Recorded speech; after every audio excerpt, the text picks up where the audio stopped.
is the season for exciting live football action with the Southwest Conference Game of the Week. Every Saturday afternoon, Channel 11 brings you some of the best teams in the nation playing football the way it should be played. Sports fans, don't miss this week's kickoff. There's no better excitement than the Southwest Conference Game of the Week. When I mention SMU football, what do you think of? Do you think of that prolific rushing attack in the 80s? Do you think of a lost dynasty? Or do you think of the poster child for NCAA recruiting violations, one of the harshest penalties in college football history that let 20 years of pain to result from it, for a program to basically be written off in the story of college football, to be left to be forgotten in the Southwest Conference? Or do you think of a team that you really don't think about? Do you think of just another group of five school in the state of Texas that doesn't have this immense history behind it, that doesn't have an immense amount of resources behind it? I feel like this is almost like a sleeping giant in the state of Texas. And trust me, as someone that has lived in Texas his entire life, I know SMU has the funds to be really dangerous in the world of college football. And I think I can make the argument that they are the best story in college football. No disrespect to Kurt Cignetti in Indiana. If you want to say that they are the best story in college football, I won't even argue with you.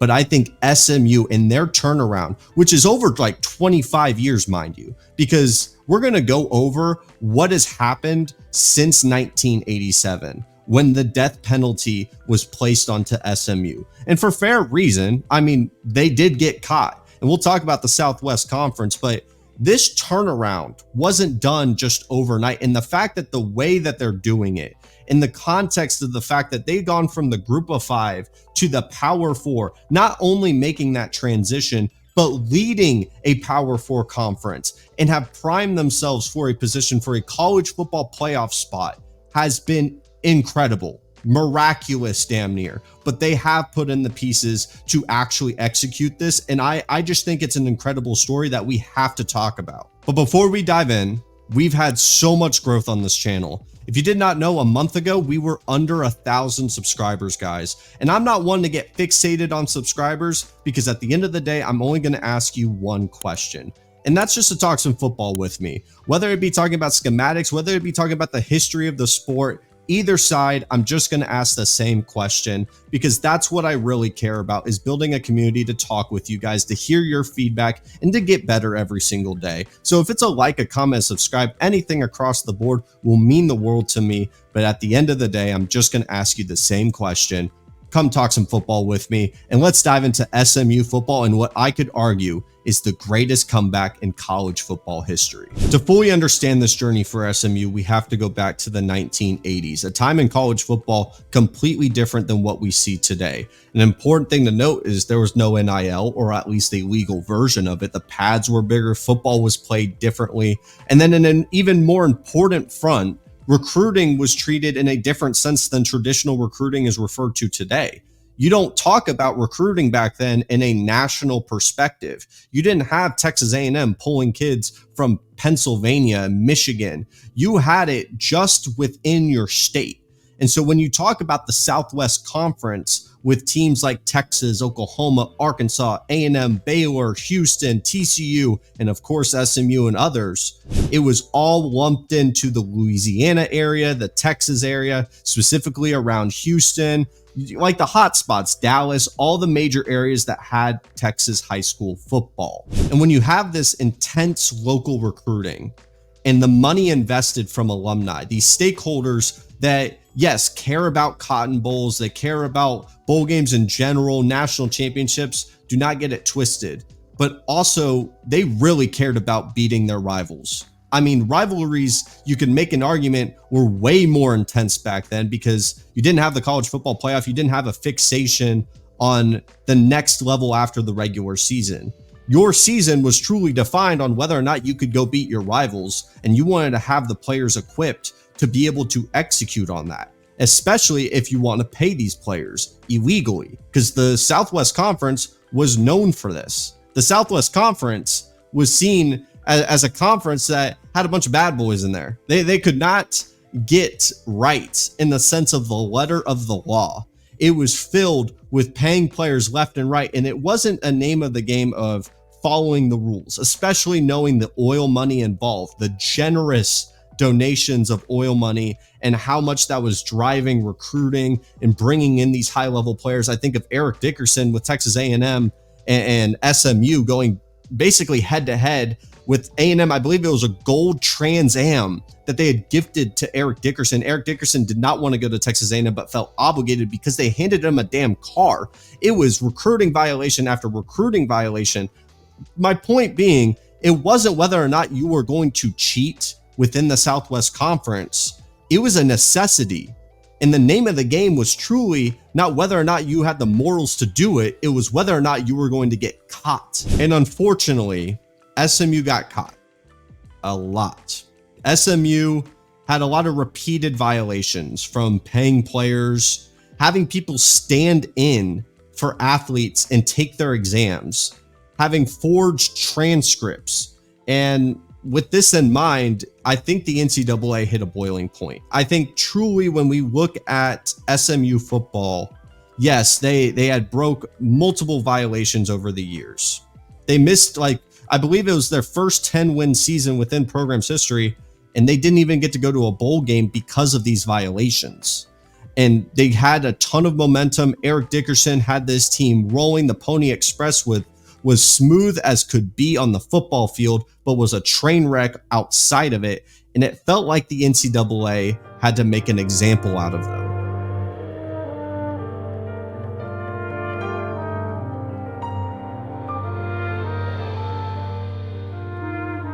So as they progressed through the 1980s, the boiling point was the 1987 season. The NCAA had handed out SMU the first ever death penalty, canceling their entire 1987 season, and it led SMU to themselves to sit out in 1988. Scholarships were cut, home games were banned. It was a wipeout that left scars not only on the program, but on college football history. The NCAA had done its job. They had made an example out of SMU. And little to their knowledge, because they can't see through a crystal ball of what the effects of this penalty would be, but it would last for 25 plus years onto SMU football. Now, I want to be super clear in saying that if you really want the details of the scandal of SMU football, there's already a really good 30 for 30 documentary on ESPN called Pony Excess. Great interviews. It gives you all the context that you're looking for.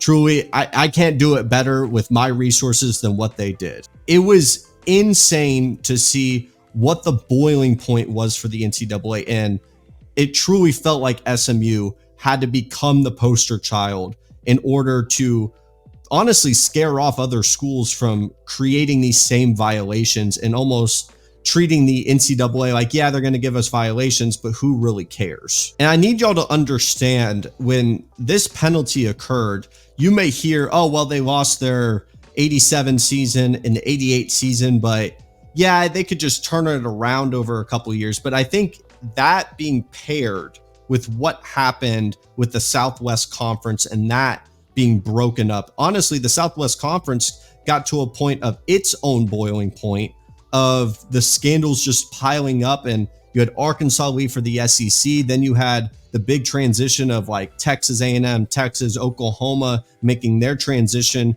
from the Southwest Conference to the Big Eight. And then it became TCU, Rice, and I believe SMU as well, making their move to their respective conference. When you get a penalty of this stature and you lose 2 years of recruiting, you do not have a football program.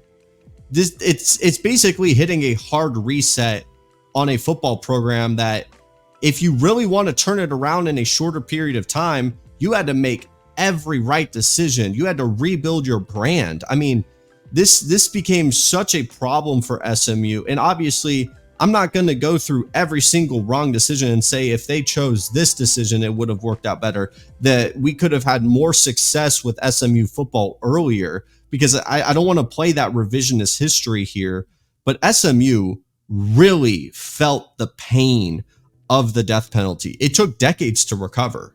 With that breakup in the 90s with the Southwest Conference, they went to the Western Athletic Conference. Then they went to the Conference USA and then to the American. they got stuck in the group of 5.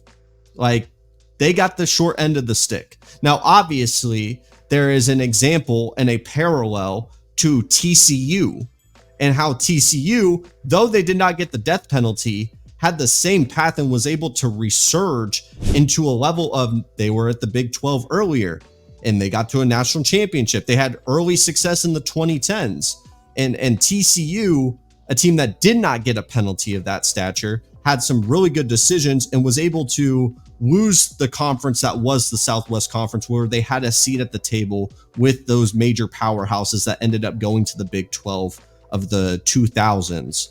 But not only that, they were able to get all the way back to the Power 5, not the Group of 5, versus SMU, who just felt like they continually stalled out as a program ever since that penalty. You have all these major powerhouses who go to these other conferences. I think a big portion of this that is so important to note is having a seat at the table, being able to be at the same level as a Texas, as an A&M, as even a Baylor in the Big 12 conference can make recruiting such a different pitch. It changes the game. I mean, there's a reason why Texas A&M, when they went to the SEC, that was such a big edge in Texas recruiting, was being able to play in the SEC. These are huge differences. And when the Southwest Conference dissolved, it really hurt SMU, on top of the penalty and the brand being completely scrapped up, that it left them behind to really try to rebuild. When they were already at 0, it almost felt like they were at -10, that they had to climb back to just even getting to a point where they can rebuild. And it's also important to note that rebuilding in college football, I wouldn't say is easier now than it is before, but you can have accelerated timelines with use of the transfer portal. It can make all the world of a difference. And like I said, I could sit through every single decision from 1987 and go through every coach, every form of SMU football, but I want to accelerate to 2018. Sonny Dykes was the head coach, started out with a 5-7 record, and faced what felt like an endless uphill battle with SMU.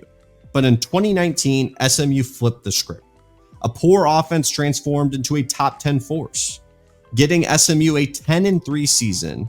The years later were a roller coaster, to be honest. I don't want to mention 2020 too much, just knowing the fact that 2020 has so many odd examples. I mean, I think of Michigan. Everyone handled 2020 in their own fashion. SMU, I believe, went 7-3, 7-4. I'm almost going to just skip over 2020. Apologies, but at the end of the day, they go from 10-3, and then they started off 7-0 with star quarterback Tanner Mordecai. That made it feel like SMU was back in the mix. But Sonny Dykes, after that 7-0 start, they ended up losing 4 of their last 5. And what felt like such a promising start to the program, their heart got ripped out as Sonny Dykes took a job to go to TCU. It's important to note how much TCU and SMU don't like each other. I get it. If you lived in the state of Texas, you may see these two schools as the preppy schools in Dallas that are out of your tax bracket. Why would they hate each other? But truly, they're across the street from each other. And like I mentioned, the parallels are so interesting to think about, knowing that SMU got the penalty that they did. TCU had gone into the same school or the same conferences SMU did, was able to climb back into relevance so quickly, and felt like the school in the Dallas-Fort Worth area. I mean, TCU not only was able to have a incredible Hall of Fame level run during the 2010s with Andy Dalton, Trevon Boykin being one of the dominant forces within their respective conference, they get a guy like Sonny Dykes. As soon as SMU had gotten just an inkling of success, just an ounce of momentum going their way to get back into that relevance, to get a seat at the table, start building up their case to go to the Power 4, or at the time, the Power 5. And TCU grabbed them. They said bye to Gary Patterson and said, we are going to mutually part ways. We're going to go grab Sonny Dykes. He has a ton of momentum with SMU. This guy seems like a program builder. TCU needs a resurgence of youth and talent. We're going to bring in Sonny Dykes, and then boom, we're going to go to the national championship. I mean, how painful. If I'm not an SMU fan, but how painful could that be to know that you had the guy in your building? And it happens all the time in college football. I don't deny that. Obviously, they're a group of 5 school. Group of 5 teams get poached by Power 5 programs or Power 4. I don't really care. I'll flip-flop all the time. It's just the reality of college football, to be truthful. But it's the fact that he just walked across the street. He walked across the street to Fort Worth, Texas, and said, we're going to go to TCU. Oh, by the way, we're going to go head-to-head with Georgia in the national championship in what is going to most likely be the greatest run in TCU football history. I'd be shocked if they can replicate something like that and actually win the national championship. But I think the Hypnotoad era of that year will be hard to replicate, especially knowing the context. And you just sit there as SMU, watching the college football world change around them, watch college football adapt to what ended up giving you the biggest penalty in college football history, and start paying players. And now you're looking around and you hear guys like Johnny Manziel say I should have been paid out. Reggie Bush said I should have been paid out. And you look at SMU as a program and you're saying, we got penalized the hardest for doing exactly what y'all were doing, except for the transcripts. I'm not saying they should be justified in their actions. They knew what the rules were. Like I said, just don't get caught. So you take a step back, you look around the college football world, it's changing. Transfer portal, NIL usage. It's a prime storm for SMU football to get back into relevance. You need the guy. You need the guy, and you need the opportunity to get a seat back at that table. I got to implore to you. I mean, just watch what's happening with Ashton Genty and how they talk about a group of 5 team compared to a Power 4 team. A seat at the table with one of these conferences can make all the world of a difference in what happens with the college football playoff, the success that you want to get as a football program, because at its core, SMU is a football school. It just is. It's a school in Texas that has a rich history of football, but it's almost been forgotten because of the penalty that happened in 1987. So enter Rhett Lashley, a fresh face, a first-time head coach, SMU's former offensive coordinator in 2021. Lashley's 2022 season ended with an 11-3 record in an American Athletic Conference title. Momentum was real. And then SMU took their biggest leap in years, joining the ACC in 2023, finally breaking into a Power 4 conference. They waited, and they waited for their opportunity to step in and become a Power 4 team. Like I mentioned, one of the best moves that they could make. I don't care in this world of college football if Cal is in the ACC. It was an opportunity, and you got to do what's best for your program, and they did it. And not only did they do that, they are now leading the ACC. So let's talk about 2024. After September 2023, the announcement was made, but now you actually have to join the conference. And like I said, the leap from the group of 5 to the Power 4, I don't care if you're going from the Mountain West to the Big 12, if you're going from, I don't know, the Sun Belt to the SEC, regardless, it may be a little bit more difficult here, but it is a jump. Regardless, the baseline, it is a jump, and it's an expectation that you're not going to be the most successful. You may have a surprising 8-4 year. And that's what the betting market said for SMU. 7.5 wins. That was their win total range. And it was seen as, if they can get above that, great. That's a great first year in the ACC. But title chances, you're likely in that dark horse with Syracuse. But it felt like you had the quarterback, though. Preston Stone was a guy that was prolific the year prior in their run to win the American Athletic Conference. You had a guy that was with Sonny Dykes as a true freshman and had been with the SMU program and had been seen as the guy. I mean, honestly, he was one of my favorite quarterbacks over the offseason. I still think he's super talented, but to say the least, 2024 was shaky. You start the year off against Nevada, and it was just not a pretty game. You get that one out of the way, you win a cupcake game, and then you go into BYU. He only threw 4 passes. Kevin Jennings steps in. And as soon as you let one guy step in, you are opening a window for excellence. It's just the sport that we play. And I think Preston Stone is still a really good quarterback, but Kevin Jennings is a dog. Well, I think they're going to get challenged today because SMU's quarterback, Kevin Jennings, may be the most underrated player in the country. This guy leads the ACC in passing efficiency. All these good quarterbacks we talk about in the ACC, he's been the most productive, and he's a dual threat guy, and he can beat you run and pass. And since that loss to BYU, it hasn't been perfect. SMU has had some trials and tribulations, but you know what has been perfect? Their record. They have not lost a game since their loss to BYU. And in the context, it's not a bad loss. BYU is a very difficult defense and one of the best teams in college football. They're undefeated right now. And it's so impressive knowing that they bring in a first-time head coach, and you go look at their transfer portal usage, their recruiting usage. It's not like top 10 in the nation. It's not like they did what Texas State did in San Marcos, where you bring in a new coach and he just wipes the entire roster and refreshes it with transfer portal usage. This coaching staff has used the transfer portal, obviously, has used NIL, but they've developed the talent there. A lot of these key stars have either been pieces they've brought in and they've been very precise in those additions, or they've developed talent. And I think that in of itself makes it so impressive, knowing all the context of losing a guy like Sonny Dykes, who ends up going to your rival and goes to a national championship. The progression of 20 plus years of SMU football and mediocrity to, I think it's being nice saying mediocrity, to bad football. You've seen the record on your screen. It's been bad football in Dallas. And I'm not talking about the Cowboys this year.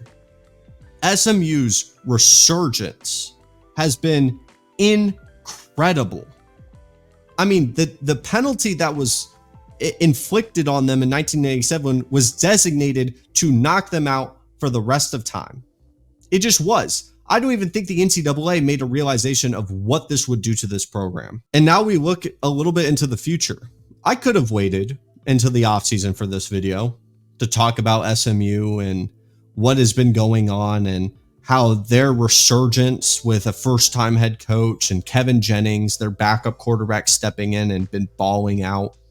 I could talk about how after this video, they could end up losing a game and this becomes pointless. I disagree. I think this is a real program that is building up momentum, and it's almost a warning call to other college football fans to realize that SMU has the resources. They now have the spotlight and the ability in a world of college football where now they can pay them. Obviously, the school's not directly paying, but don't be surprised when SMU is able to pull players that you wouldn't expect them to pull. I mean, to be honest, I get it. Dude, they almost got Keelan Russell, the quarterback commit that went to Alabama. Keelan Russell is arguably the best quarterback in his own class. Now, Bryce Underwood, I'm not going down that rabbit hole, but SMU's in these conversations with these high-level players. Players are willing to buy into this program, and now they're in an ACC that they are leading right there with Miami. Now, I'm going to tell you right now, there's a lot of kids on there that are from the Miami area, and they are licking their chops to get an opportunity to play the Hurricanes, especially knowing what the Hurricanes have been playing like for the past couple of weeks. And maybe they needed that wake-up call against Georgia Tech. But I guarantee you SMU is going to have a little bit of a chip on their shoulder if they get to that point in the season. I'm not going to give them the rat poison, but it is so important to note how impressive this turnaround is. Not for the fact that it took 25 plus years, not for the fact that they were the poster child of recruiting violations, but it's the fact that not only with all that context there, the fact that they didn't need to do a complete Colorado overhaul of the roster, that it was the coaches that bought into this program and was able to get these kids to buy in, regardless of who the quarterback was, and be able to compete in a Power 4 conference. This was a program waiting for their opportunity. And I think the more that we are going to hear from SMU football, the more impressed you're going to get. And I think as much as I love Indiana football, I think you can argue this is the best story in college football and maybe the best program turnaround in college football history. And the story isn't even done. We can still see how the story finishes. And honestly, I hope it's with an ACC title, because Not only would that mean that they won the AAC, but then the ACC back-to-back years. And with that in mind, they can keep their head coach. They can keep Lashley around because this is not a group of 5 program anymore. This could be a powerhouse in the ACC. So like I said, all I'll ever ask from you guys is talk some football with me. Whether it's a like, a comment, a subscribe, it would mean the world to me if you guys give me a chance to talk football with you. Let me know if you like these styles of videos. I had to talk about some SMU football because I think their resurgence has been truly incredible. So I'll see you guys next time.